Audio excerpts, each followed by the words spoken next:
안녕하세요. 인천대학교 명예교수 김기웅입니다. 뜨거운 정열을 지닌 언어의 연금술사 아마데우 프라두의 이야기를 찾아 떠나는 리스본행 야간열차 총 4부작 중 2부를 시작하겠습니다.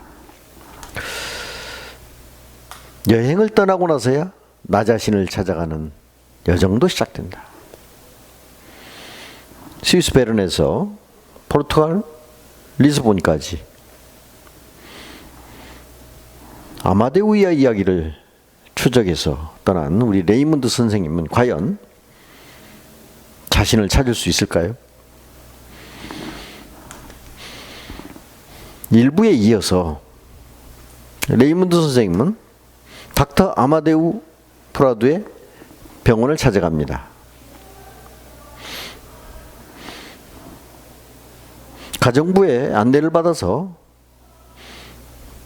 처제에서 기다리고 있는데 아드리아나 프라두, 즉 아마데우 프라두의 여동생이 나타납니다. 보시다시피 아드리아나는 검은 옷을 입고 있는데요. 이것은 두문불출하면서 아직도 30년 전에 오빠의 죽음을 슬퍼하며 애도하는 마치 상복과 같은 차림을 하고 있습니다. 레이몬드 선생님은 책장에 꽂혀 있는 책들을 관심 있게 보고 있는데요. 고전으로 된 문학, 철학 등의 책이 많이 있었기 때문입니다.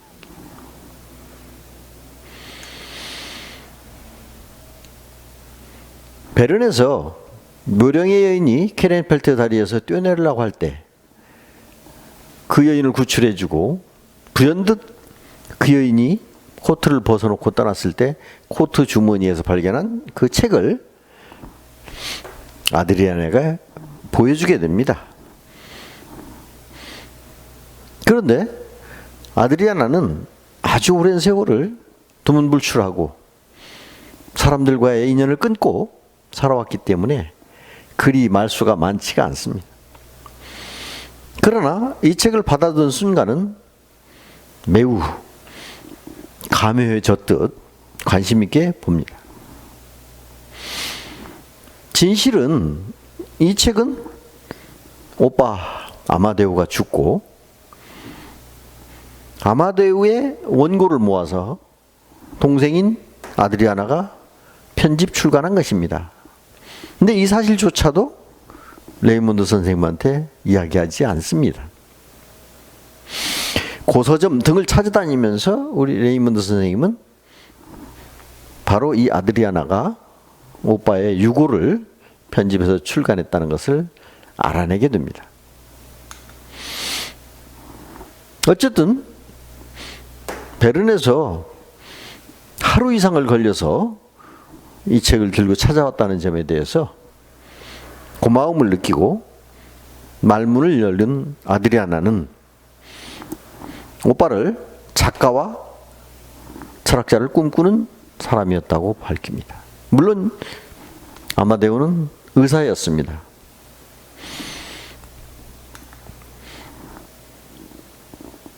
아드리아나를 통해서 아마데우 이야기를 듣고자 했던 레이몬드 선생님은 별 소득 없이 그냥 집을 나서는데 마침 가정부 할머니가 아마데우 씨를 만나려거든 프라제레스 공동묘지를 가봐라 하는 정보를 주게 됩니다.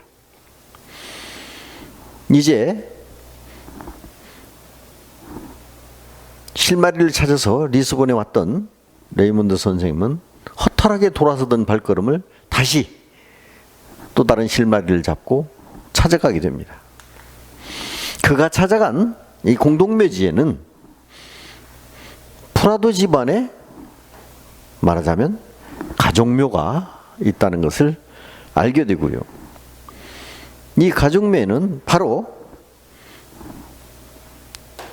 독재가 하나의 현실이라면 혁명은 하나의 의무다 라는 문구를 발견하게 됩니다. 그렇다면 과연 이 문구는 무엇을 뜻하는가? 매우 철학적이면서 심오한 뜻을 담고 있는 듯한 이 문구가 누구의 이야기인가 하는 것은 잠시 후에 레이먼드 선생님에 의해서 밝혀지게 됩니다. 공동묘지에서 돌아가는 길에 자전거를 타고 질주를 하던 청년과 부딪히게 되고 레이먼드 선생님은 안경을 바닥에 떨어뜨려서 깨지게 됩니다. 시력이 몹시 나빴던 그는 불이 나게 안경을 맞추러 안과를 찾아가게 됩니다. 운명처럼 마리아나 에사라고 하는 홀로 사는 여인을 만나게 됩니다. 이 둘의 관계는 업무로 만났습니다만 점점 남녀 간의 관계로 발전을 하게 됩니다. 안경을 맞추러 간 날, 이 마리아나는 우리 레이먼드 선생님의 눈을 보고 몹시 피곤해 지쳐 있구나, 잠을 제대로 못 자는구나 하는 것을 읽어내고 그에게 이야기를 합니다.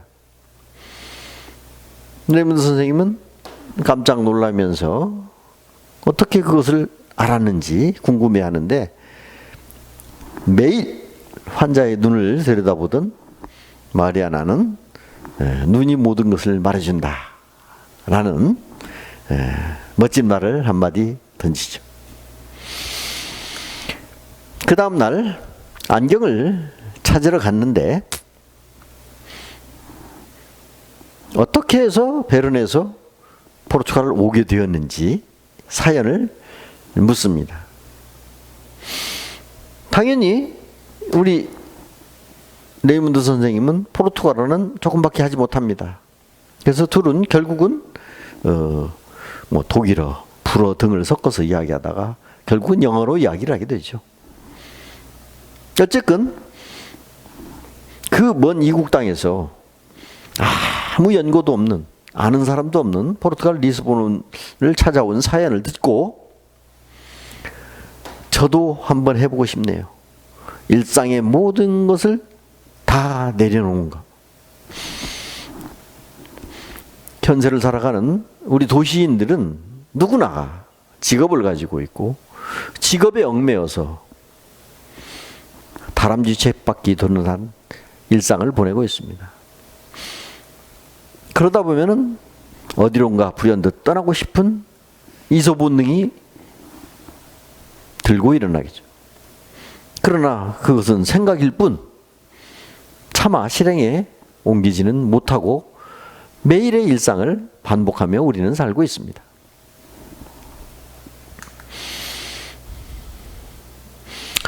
어쨌든 이 마리아나가 맞춰준 안경은 종전에 쓰던 안경에 비해서 상당히 잘 보이는 그런 안경이었습니다. 첫날 레이먼드 선생이 포르투갈 리스본에 온 사연을 들었던 마리아나가 양로원에 있는 삼촌에게 그 이야기를 했고, 그 양로원에 있는 주황 삼촌이 레이먼드 선생을 한번 만나고 싶다는 뜻을 전하게 됩니다. 다시 실마리는 이어지고 있는 것이죠. 자, 이제 주황이 기거하고 있는 양로원을 찾아갔습니다. 이 주황은 오랜 시간 동안 이 양로원에 머무르면서 바깥 사람들을 거의 만나지 않고 살아왔습니다. 가장 가까운 가족이라고는 아까 나왔던 조카 마리아나죠. 오자마자 이 주황은 레이먼드 선생에게 담배가 있느냐고 묻습니다. 그런데 우리 레이먼드 선생은 담배를 피지 않습니다. 상당히 섭섭해하죠. 양로원에서는 아마 금연으로 되어 있는 것 같습니다. 어쨌든 담배는 없지만 둘을 위해서 커피를 준비를 하는데 보시다시피 커피잔에 찰랑찰랑하게 담아다가 주었는데 주왕 선생은 반만 채워야 해 라는 말을 합니다. 아주 간단하게. 왜냐하면 화면에서 보시다시피 우리 주왕의 손은 몹시 흉측한 몰골을 가지고 있습니다. 일그러져 있습니다. 이것이 바로 독재 시대에 한가하던 레지스탕스 활동의 산물, 그 깊은 상처인 것이죠. 손을 제대로 쓰지도 못하고 수전증이 있어서 커피잔을 제대로 들기 어려웠던 것입니다. 그러자 우리 레이먼드 선생님은 곧바로 커피가 든 잔을 반쯤 본인이 마시고 다시 권하게 됩니다. 그러자 주왕은 그런 모습을 보고 그렇게 해준 사람은 당신이 처음이군. 어느 정도 감동을 하게 됩니다. 일반적으로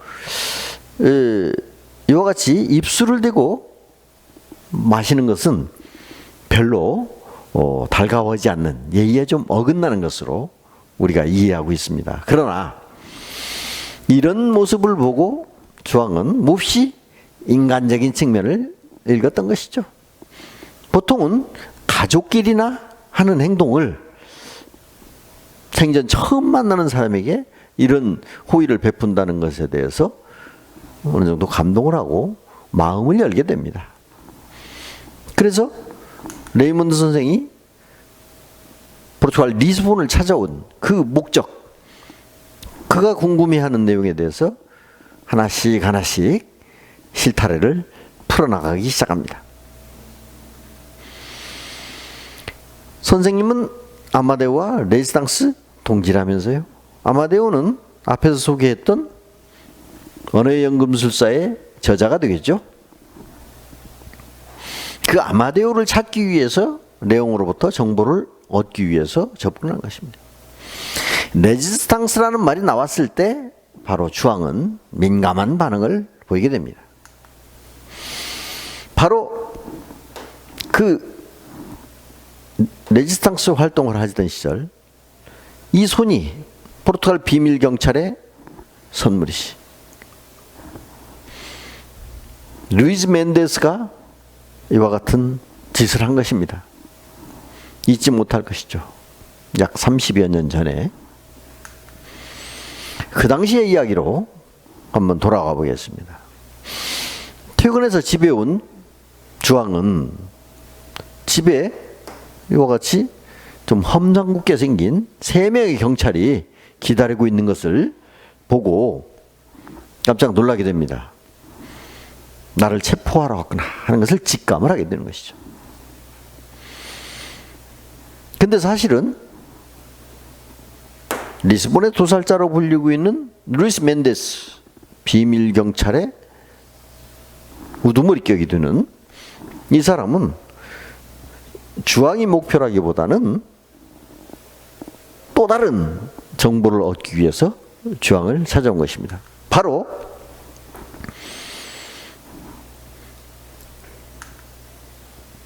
스테파니를 찾기 위해서 온 것입니다. 스테파니는 모든 것을 기억하는 여자라고 소개를 해드린 바가 있습니다만 혁명을 준비하던 젊은 청년을 중심으로 한 시민 혁명 준비의 모든 정보를 머릿속에 스테파니가 담고 있었던 것입니다. 주왕은 완강하게 스테파니가 누구인지 모르겠다고 잡아뗍니다.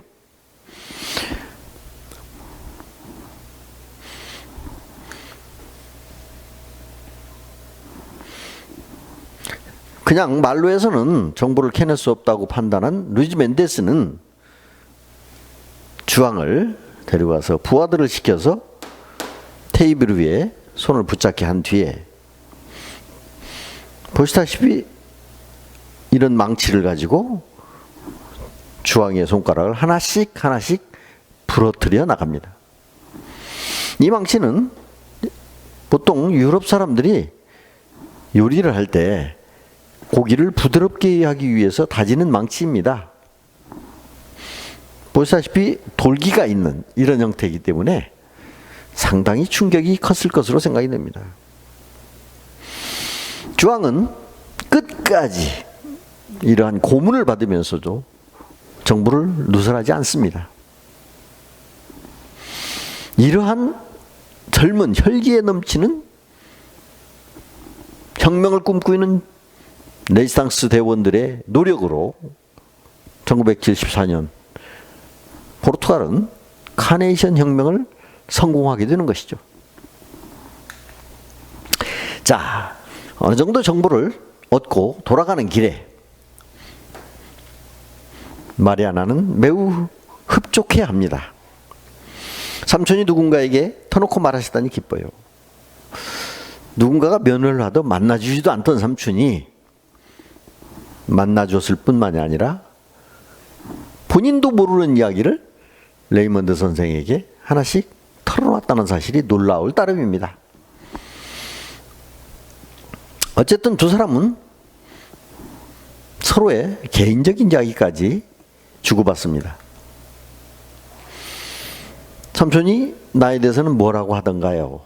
라고 했을 때 다음에 올 때는 애들을 데리고 오랍니다. 혼자 사는 여자이거든요. 결국은 재혼을 권하는 삼촌의 마음이지요. 어쨌든 자녀 얘기가 나온 김에 레이먼드 선생에게 선생님은 자녀가 있으신가요? 라는 질문을 하고 학생들이 자식이죠. 이런 답변으로 자식이 없음을 나타냅니다. 이제 이 두 사람은 사별한 마리아나, 지루하다고 이혼당한 남자 레이먼드는 독신 남녀로서 충분히 사랑을 이룰 수 있는 조건을 갖춘 것으로 보입니다. 그러나 두 사람의 관계가 정말 좋아질 수 있을까요? 자, 이제 숙소로 돌아오는 길에 마리아는 레이먼드와 헤어지는 것을 조금 아쉽게 생각을 합니다. 그 다음날 레이먼드 선생님은 바르톨로메오 신부님을 찾아가서 젊은 시절의 아마데우, 조지, 주앙 이 사람들이 어떻게 활동을 했는지, 그들의 생각은 무엇이었는지를 추적합니다. 아마데우는 귀족 출신이고 조지는 노동자 자식이었다, 이런 이야기를 듣게 됩니다. 조지는 아마데우와 둘도 없는 친구입니다. 당시에 혁명을 꿈꾸는 젊은이들은 사회주의 사상에 심취해 있었습니다. 사르트르는 철학자이고 마르크스는 사회주의를 처음 만들었던 사람이죠. 이러한 사상을 반영해서 졸업식 날 아마데우가 우수한 성적을 나타냈기 때문에 대표 연설자로 연설을 하도록 되어 있는데, 그 원고를 바로 조지와 밤을 새워서 준비를 해가지고, 또한 모든 잔혹함에 맞서 대항할 자유도 필요합니다. 이와 같이 현재 포르투갈 무려 40년 독재 정권에 대해서 분연히 일어나서 항거하기를 권유하고 독려하는 이런 연설을 하게 됩니다. 약간 우회적으로 철학적으로 얘기했기 때문에 일반인들은 잘 못 알아들을 수 있으나 대부분의 사람들은 이게 무슨 뜻인지를 알아들었죠. 위태위태하지만 이 행사는 잘 끝났습니다. 그러나 돌아가는 길에 아마데우의 아버지는 그 말이 무엇인지를 알기 때문에 몹시 불안해합니다. 판사로서 포르투갈의 독재 정권에 협조하지 않을 수 없는, 그러면서 양심적으로는 가책을 받는 그런 위치에 있었는데, 아들이 매우 위험한 발언을 해서 비밀 경찰에 붙잡혀가지 않을까 노심초사를 하는 것이죠. 그리고 그렇게 된 원인은 바로 프롤레타리아 출신의 조지 때문에 우리 아들이 끌려 들어가는구나, 이런 생각을 하는 것입니다. 어쨌든 아마데우는 젊은 날 일찍 죽었습니다. 그가 왜 죽었는지에 대해서는 잠시 후에 밝혀지게 됩니다. 장례식 날 아버지는 누구보다도 슬픔에 잠겨 있습니다. 모든 법을 어긴 살라자르가 통치할 때 재판을 하던 판사, 아마 스스로를 용서할 수 없어 죽음을 택한 사람, 결국은 나중에 자살을 택하게 되는데요. 학자의 양심, 지식인의 양심으로서 독재에 협조하는 자신이 몹시도 부끄럽고 미웠지 않겠습니까? 그래서 독재가 하나의 현실이라면 혁명은 하나의 의무다. 아마데우의 아버지는 현실을 택했습니다. 독재에 협조하는 현실을 택했습니다. 판사 자리를 유지하기 위해서. 그의 아들은 혁명을 꿈꾸고 혁명에 동조하고 혁명에 가담하였다가 결국은 일찍이 세상을 떠났습니다. 이 혁명은 지식층들이 옵션이 아니라 의무로 당연히 해야 되는 것으로 하는 것이죠. 서로 상반된 아버지와 아들이 한 집에 살면서 매우 냉랭한 기운이 감돌게 됩니다. 이것은 포르투갈의 많은 가정 중에 대표적으로 이 아마데우의 가정을 소개하고 있습니다만, 상당히 많은 가정에서 이런 이념의 갈등을 겪고 있었던 것입니다. 다시 아마데우의 집을 찾아갑니다. 아드리아나에게 오빠의 죽음을 알고 왔다는 이야기를 합니다. 처음 방문했을 때는 그 오빠가 죽었는지 살았는지조차도 이야기하지 않던 그녀가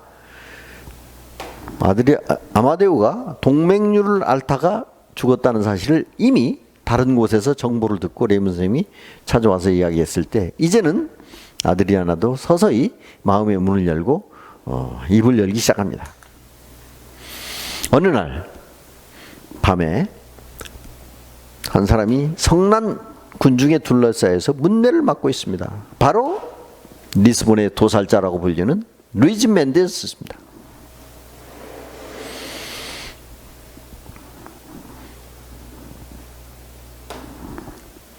문매를 맞아 거의 죽음에 이르렀던 루이즈 멘데스는 급히 근처에 있는 병원에 가서 목숨을 겨우 건지게 됩니다.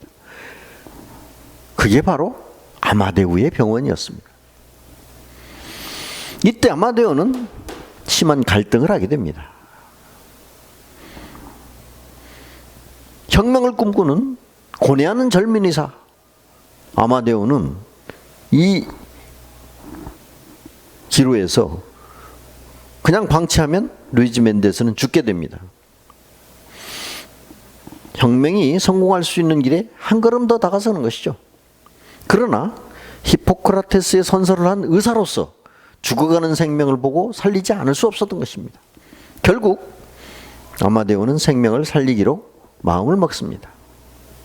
옆에서 지켜보던 아드리아나 여동생은 보시다시피 간호사 복장을 하고 있는데요.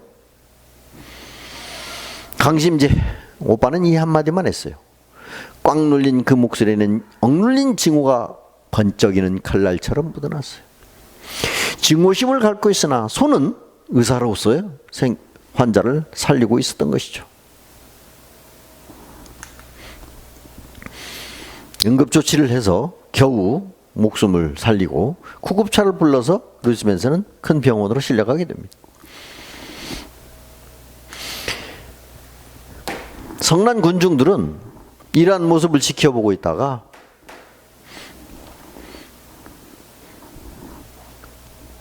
아마데우를 심하게 비난합니다.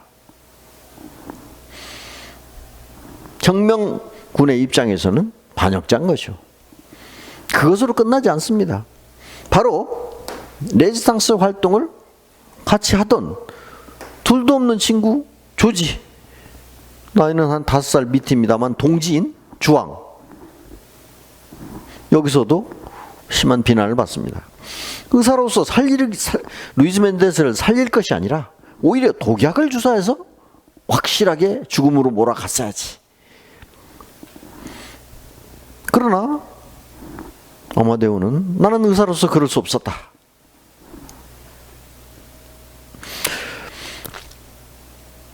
어쨌든 이 사건으로 하여금 지금까지 비록 양심의 가책은 느꼈지만 거리를 둘 수 있었던 독재 정치의 폭력과 잔혹함이 우아하게 보고받던 이 집의 평화를 깨기 시작하는 소리가 들렸다. 이것이 바로 연애의 연금술사의 책에 실려있던 구절입니다. 우아하게 보호받던 이 집의 평화, 즉 독재에 협조하면서 재판을 하던 판사인 아버지와 혁명을 꿈꾸는 의사 아마데우는 서로가 서로를 비난하지 않음으로써 조용한 평화를 유지하고 있었던 것입니다. 어색한 평화가 유지되고 있었던 것이죠.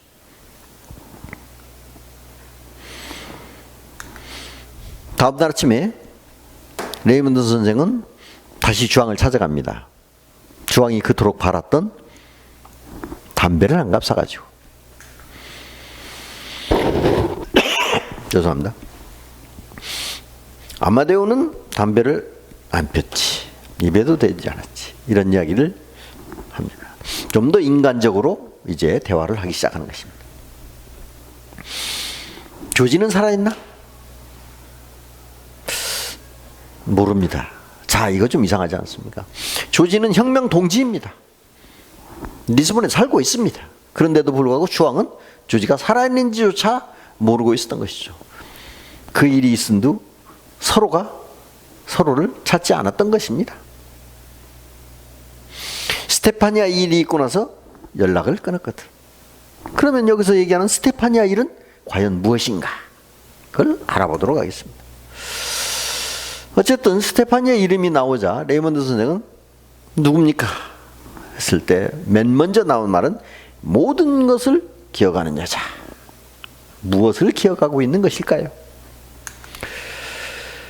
이제 일상을 벗어던지고 어디론가 우리는 떠날 수 있을까요? 레이먼드 선생님처럼 아무런 나하고는 상관이 없으나 묘령의 여인이 키리엔팔트 다리에서 뛰어내리려고 하는 것을 구해줬고 그 여인이 입고 있던 레인코트 속에서 발견한 언어의 연골순사라는 책 그 한 권의 실마리 때문에 그 먼 베른에서 리스본까지 찾아와서 여기저기 다니면서 사람을 만나고 정보를 캐고 다니지 않습니까?